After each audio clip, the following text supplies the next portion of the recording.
Hey everyone, it's Kenji Onozawa again, and I'm here with Betsy Aoki. She's a program manager here at Microsoft on their live search team. She's someone who's heavily involved in social media and someone who's out in the community a lot.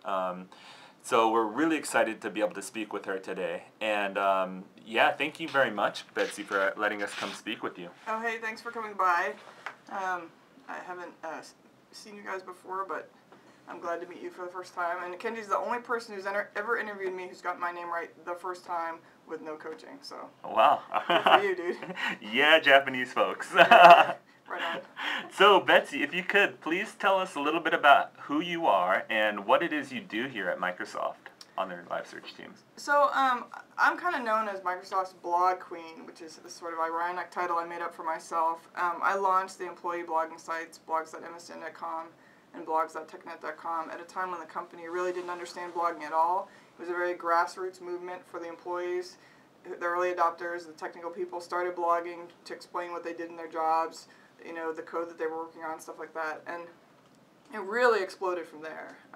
And so people have asked me, oh, did you work with Robert Scoble? And I did work with Robert in order to present certain information about how to blog and what to do, like, you know, just for people who are new to the whole medium. But his role was really, he was kind of like the shining light of what the potential of blogging was for an employee within a corporate culture. And then I was the person who got everybody's account set up, pointed you to the right SharePoint site, made sure stuff was working for you. If it wasn't working, I troubleshooted it. And they replaced me with like 2 full-time employees and a vendor after I moved on to work on something else. So it was a big, explosive effort, and it was really powerful for the company because it changed, I think, how we thought about communicating who we were, and also changed people's perception of us. They saw Microsoft was all these people, they had a lot of different opinions, they were human beings, it wasn't this monolithic, Borg-like mechanical structure that no one could talk to. So that was a lot of fun. Very, very cool. So what is it that you're doing now here at the live search team? So I've explained my role on the team is a little bit weird. I'm a program manager in a PR communications group, which is sort of like, I don't know, putting a small rabbit in among, you know, people who don't know what rabbits are, but maybe program managers aren't really they're more like wolves or something like that, but a little more menacing. But my role on the team is to be the social media expert for the communications efforts for live search. So that may be technical application understanding, like how does this actually work, how do you use this tool to, what's the best approach for engaging the community. I've done a lot of actual online community building inside and outside of Microsoft, and so those seem a little bit more like marketing skills, but some of it is just simply understanding the technology and whether it matters to this particular audience or not. I see. Very, very cool. And so, like you mentioned, you've been involved with social media, I think even before the term social media arose. I'm old. So, where does this passion for social media and community come from? So I explained in the little social media questionnaire that they give you.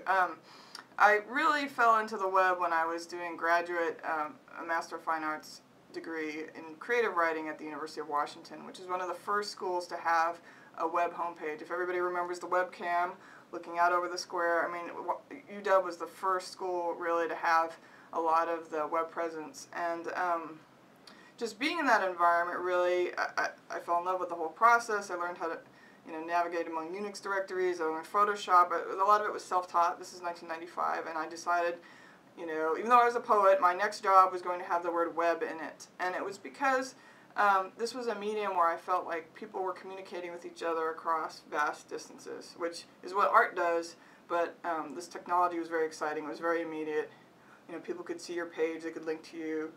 It was a huge communication medium. So I saw really the entire web as a huge social media experiment, and it's only gotten more interesting as time went on. I mean, frankly, no one really could have predicted everything that had happened since then. Yeah, I mean, that's amazing. I can't imagine what you've seen, the growth to where it is today presently. Now, keeping that in mind, what has been the most interesting or fascinating part of this, or maybe even most surprising of where social media has come today?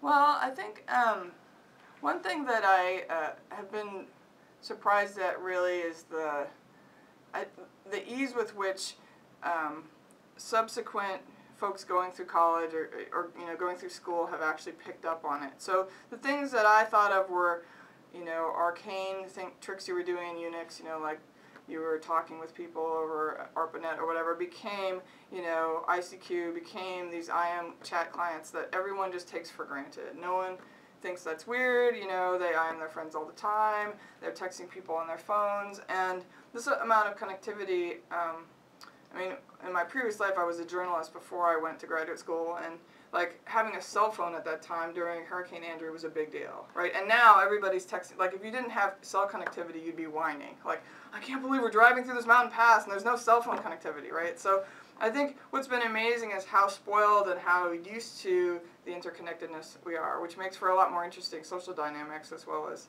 I think a lot more understanding and better social communication. Very, very cool. So, you've been here at Microsoft for quite some time now. You were also on the Xbox team? Right. My last job before LiveSearch was on the X&A Community Games team. And that was a lot of fun. We launched, essentially what the service is developers can write games for the Xbox using Game Studio, which is a set of free tools. They write it in C#, which if you've done web development for Microsoft sites, you already know C#. Anyway, you can write this game, you upload it to the website, it's reviewed by your peers, and then if they okay it, then it goes on for sale at Xbox Live Marketplace. And the thing that the team and I always talked about was, we had this iconographic moment where there'd be this college student or someone flashing their check, from the Xbox Live Marketplace, having nights and weekends or just their dream of making a video game. And that was our contribution, was that the community could have the fun that the big studios like EA, or Blizzard or whatever get to do. Very, very cool. Well, don't want to take up too much of your time, Betsy. So if people want to contact you via the web, how can they find you? So the easiest way actually is to go to my blog, which is blogs.msdn.com/BetsyA, BETSYA. There's a little email link. I usually do that. I had a sort of unfortunate incident where I gave out my email address to too many people or to too many of the wrong kind of folks. And it does actually go straight to my work account. I will see it. It's not spam filtered or anything, but I prefer to actually figure out who you are at some point before I take random emails from Viagra people and stuff like that. That's all I need in my daily work life, is to get those mails in the corporate network.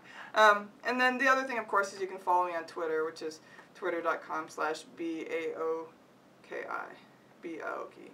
And that will be a mix of social media commentary and crazy things that I find. If you want the live search scoop, go to live_search.